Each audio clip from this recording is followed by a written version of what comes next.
जितने questions practice करोगे उतनी ही आपको प्रैक्टिस होगी। पूरा का पूरा सिलेबस वही जी जान लगाकर नहीं करना है। इंटेक्स क्वेश्चन और एक्सरसाइज क्वेश्चन में से ही डायरेक्ट आते हैं in the question paper. Class 9 के बच्चे हो, 10 के बच्चे हो, 11, 12, नीट कुछ भी कर रहे हो, बायोलॉजी में हम NCERT को मतलब गॉड मानते हैं।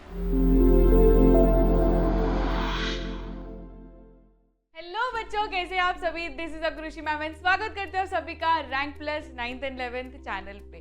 जैसे जैसे एग्जाम नजदीक आती है ना, वैसे हमारा टेंशन बढ़ता जाता है, क्योंकि पूरे साल तो हमने पढ़ाई की, पर जब भी एग्जाम वाला महीना आता है, दैट इज फरवरी वाला महीना, तो तब हमारी दिल की धड़कनें बहुत ही हाई लेवल पे चली जाती है।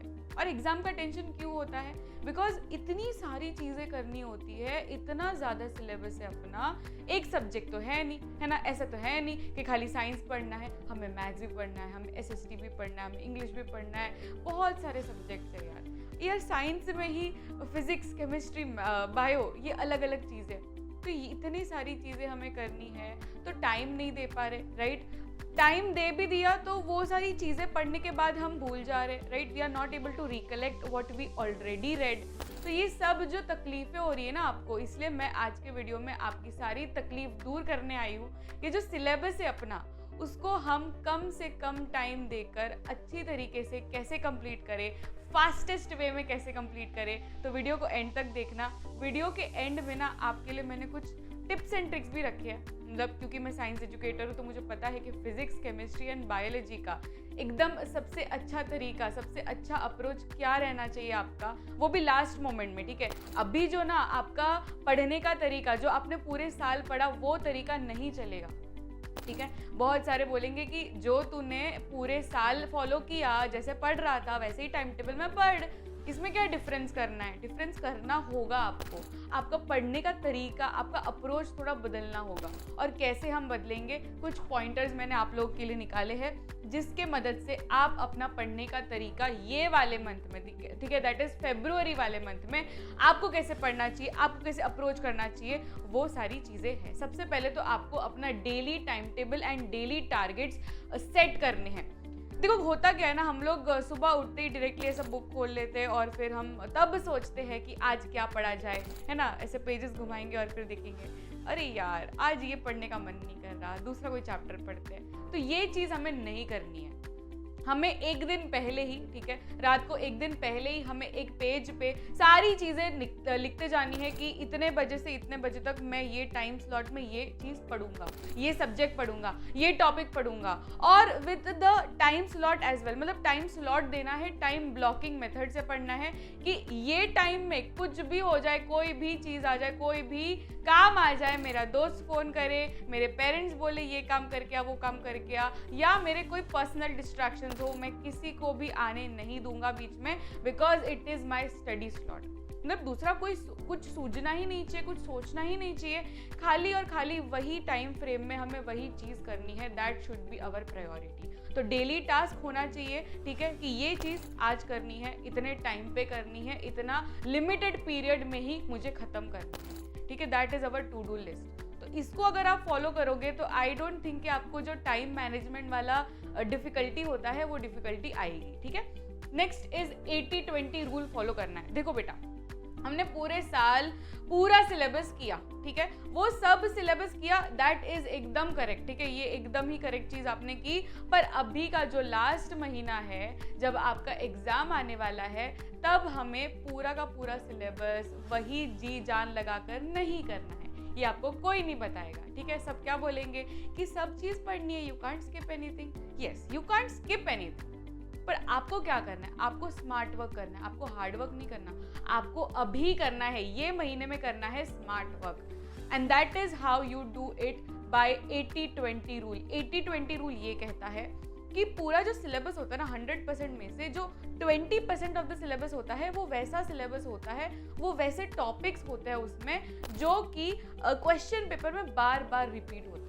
तो क्योंकि आप अभी 9th स्टैंडर्ड में हो या 11th स्टैंडर्ड में हो, तो आपको वैसे टॉपिक सिलेक्ट करने हैं, और वो कोई भी स्टैंडर्ड के लिए, ठीक है? ऐसा नहीं कि ये खाली ये क्लास के लिए स्पेसिफिक वीडियो है, ये कोई भी क्लास का बच्चा देख रहा हो, यू कैन ट्राई इट, ठीक है? It is 100% tried and tested technique, जिसमें आप 20% वैसा सिलेबस आइडेंटिफाई करिए जो कि बार बार रिपीट होते हैं, और वही आप पहले तो करिए, उसी को प्रायोरिटी दीजिए कि यार ये 20% ऑफ द सिलेबस ना मुझे किसी भी हाल में कंप्लीट करना है।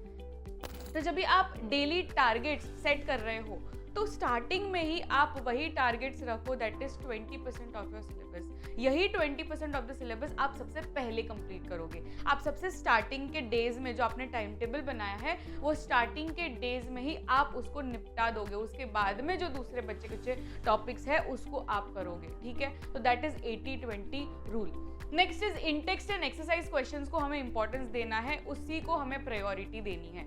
अभी देखो class 9th, class 10th, 11th, 12th उसमें क्या होता है, उसमें जो हमारी एनसीईआरटी टेक्स्ट बुक है, एनसीईआरटी टेक्स्ट बुक में ऑलरेडी बहुत सारे इन टेक्स्ट क्वेश्चंस क्या होते हैं, जो टॉपिक के नीचे कुछ क्वेश्चंस होते हैं ना, वो बक्से में क्वेश्चंस दिए होते हैं, उसको हम बोलते हैं इन टेक्स्ट क्वेश्चन। एक्सरसाइज क्वेश्चन यानी क्या कि जो चैप्टर कंप्लीट होने के बाद जो क्वेश्चंस होते हैं उसको बोलते हैं एक्सरसाइज। तो इन टेक्स्ट क्वेश्चन और एक्सरसाइज क्वेश्चन में से ही डायरेक्ट आते हैं इन द क्वेश्चन पेपर, ठीक है। तो 9th में तो आप मतलब एकदम पूरा ही पूरा इन टेक्स्ट और एक्सरसाइज क्वेश्चन पे डिपेंडेंट हो सकते हो। 11th, 12th, 10th उनको भी हम यही सजेशन देते हैं कि सबसे पहले तो यार आप इन टेक्स्ट और एक्सरसाइज क्वेश्चन कंप्लीट करो, उसके बाद में आप दूसरे रेफरेंस बुक्स को रेफर करो। तो अगर आपने एनसीईआरटी ही नहीं की पहले, तो दूसरे रेफरेंस बुक्स पे जाके और उस पे मतलब बार बार पूछने से, अपने फ्रेंड्स से राय लेने से कि तूने ये किया क्या, तूने ये रेफरेंस बुक्स ली क्या, ये सब करने का कुछ मतलब ही नहीं बनता अगर आपने इन टेक्स्ट और एक्सरसाइज क्वेश्चन को निगलेक्ट किया। Next is avoid new reference book. जैसे मैंने जस्ट कहा कि दूसरे लोगों से पूछने से मतलब ये रेफरेंस बुक लूँ क्या, तूने ये, अच्छा इसने किया क्या, ये वाले रेफरेंस बुक से किया क्या, अच्छा तुझे ये मार्क्स आए, मतलब तुझे ये रेफरेंस बुक्स काम में आ रही है। यार देखो, आप जो अपने दोस्तों को पूछते हो ना, चिंटू पिंटू सबको कॉल करके आप पूछते हो ना कि कौन सी रेफरेंस बुक्स लूँ, ये करूँ कि वो करूँ, ये सब उसके लिए काम कर रहा है। मतलब जो भी रेफरेंस बुक्स है उसने जो स्टार्टिंग ऑफ द ईयर से रेफर किया है वो रेफर कर रहा है। तो यार अगर आपने वो रेफरेंस बुक्स को रेफर नहीं किया है, देयर इज़ नो सेंस कि आप अभी वो रेफरेंस बुक्स खरीदो जबकि अभी एकेडमिक ईयर कंप्लीट होने आया है, और तभी आप वो रेफरेंस बुक्स खरीदो और तभी वो नए क्वेश्चन आप अटेम्प्ट करो। It doesn't make any sense. आपके पास जो बुक्स अवेलेबल है, ठीक है, उसी को आप बार बार रिपीट करिए, because reference book doesn't matter, the type of questions and number of questions matter. तो आप जितने क्वेश्चंस प्रैक्टिस करोगे उतनी ही आपको प्रैक्टिस होगी, और प्रैक्टिस होगी तो कॉन्फिडेंस आएगा, कॉन्फिडेंस आएगा तो जो क्वेश्चन पेपर देखने से हमें डर लगता है ना, ये डर नहीं होगा और हम अच्छी तरीके से उसका आंसर लिख पाए। समझ में आ रहा है आपको? तो यहाँ पर हमें कैसे कंप्लीट करना है अपना सिलेबस, ये सारे पॉइंट्स हैं। Last but not the least is healthy food and sleep should be your priority. हम क्या करते हैं, हम अपनी हेल्थ को और जो स्लीपिंग पैटर्न रहता है, ईटिंग पैटर्न रहता है, ये सब को इग्नोर कर देते हैं, राइट। हमें लगता है कि यार खाली स्टडी इंपॉर्टेंट है, हेल्थ इंपॉर्टेंट नहीं है, स्लीप इंपॉर्टेंट नहीं है, जबकि दीज आर द फाउंडेशन। अगर आपका स्लीप पैटर्न अच्छा नहीं है, आपका ईटिंग पैटर्न अच्छा नहीं है, आप कितनी भी मेहनत कर लो, आप अपना 100% नहीं दे सकते। मतलब आपने कुछ भी जंक फूड खा लिया, सो नहीं रहे हो, खाली मतलब रात को सोशल मीडिया चलाना है आपको 2-3 बजे तक, और फिर आप एक्सपेक्ट कर रहे हो कि मैं सुबह 5-6 बजे उठ भी जाऊंगा।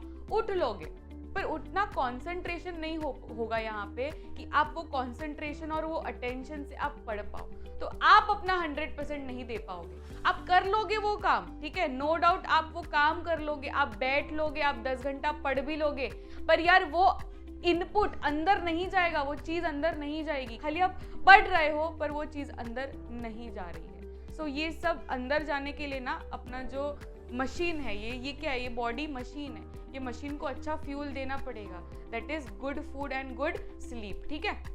अब जैसे मैंने कहा आपको, मैंने वादा किया था कि मैं आपको लास्ट में कुछ टिप्स एंड ट्रिक्स देने वाली हूँ। तो क्योंकि मैं साइंस एजुकेटर हूँ तो मुझे पता है कि फिजिक्स को कैसा पढ़ा जाए, केमिस्ट्री को कैसा पढ़ा जाए एंड बायोलॉजी को कैसा पढ़ा जाए। तो क्योंकि हमारा लास्ट मंथ है अभी, मतलब अभी एकेडमिक ईयर ऑलमोस्ट कंप्लीट होने आया है, एंड उसी के रिलेटेड मतलब उसी के सेंस में मैंने ये सारे पॉइंटर्स लिखे हैं।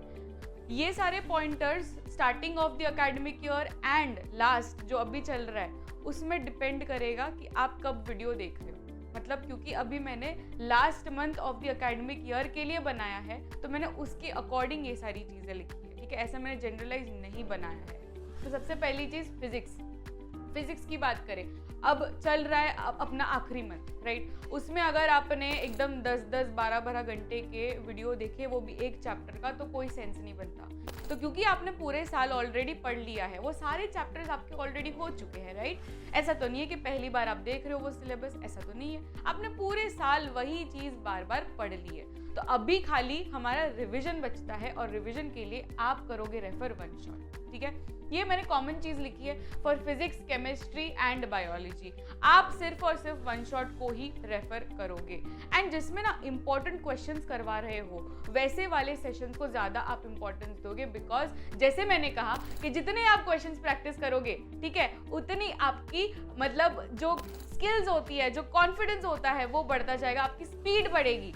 जो क्वेश्चन पेपर आएगा ना, आपको वो देखने से इतना कॉन्फिडेंस मिलेगा कि भाई वाह क्या क्वेश्चन पेपर है, मैं तो अब भी एकदम मस्त में आंसर लिख दूंगा। तो वो कॉन्फिडेंस चाहिए अपने को। एग्जामिनेशन हॉल में number 1 priority should be confidence, ठीक है। तो कॉन्फिडेंस के साथ अगर आपको आंसर्स लिखने हैं तो आपको क्या करना है, आपको ज़्यादा क्वेश्चंस के प्रैक्टिस करने हैं। फिजिक्स की बात करें तो ज़्यादा formula based and derivation based, numerical based वैसे क्वेश्चन ज़्यादा आते हैं, राइट। तो ग्रेविटेशन हो गया, दूसरे जो भी मतलब साउंड है वो सब हमें क्या करना है, हमें सबके न्यूमेरिकल्स प्रैक्टिस करने हैं, हमें सबके फॉर्मूलाज एकदम बाय हार्ट होने चाहिए, हमें उसके डेरिवेशंस प्रैक्टिस करने हैं। तो ये सब चीज़ें करनी है जिससे हमारा फिजिक्स एकदम मस्त में हो जाएगा। नेक्स्ट इज केमिस्ट्री की बात करें again we will refer one shot only and chemical formula, chemical reactions जो न्यूमेरिकल बेस्ड होते हैं, न्यूमेरिकल्स एज इन वो जो मोल कॉन्सेप्ट है अपना, राइट। तो मोल कॉन्सेप्ट के जो न्यूमेरिकल्स होते हैं, जो छोटे छोटे न्यूमेरिकल्स होते हैं, वैलेंसी, एटॉमिसिटी,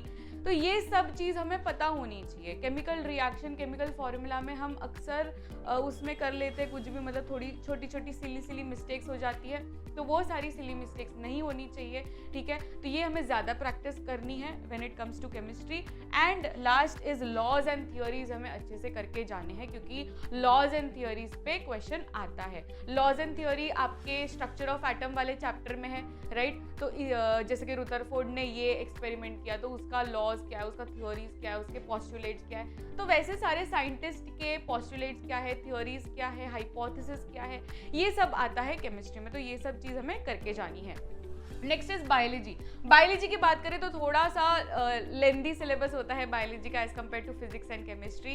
तो हमें क्या करने हैं, हमें शॉर्ट नोट्स बनाने हैं while we are watching the one shot, ठीक है। वन शॉट देख रहे हैं तो ऐसा नहीं कि पूरा एकदम डेकोरेशन के साथ में एकदम इलेबोरेटेड नोट्स बना रहे, because as I said this strategy is just and just for the last month वाले स्टूडेंट, मतलब अभी खत्म होने आया है साल, वैसे वाले स्टूडेंट्स जो देख रहे हैं, इसलिए मैं बोल रही हूँ कि अभी खाली शॉर्ट नोट्स बनाने का टाइम है बच्चों।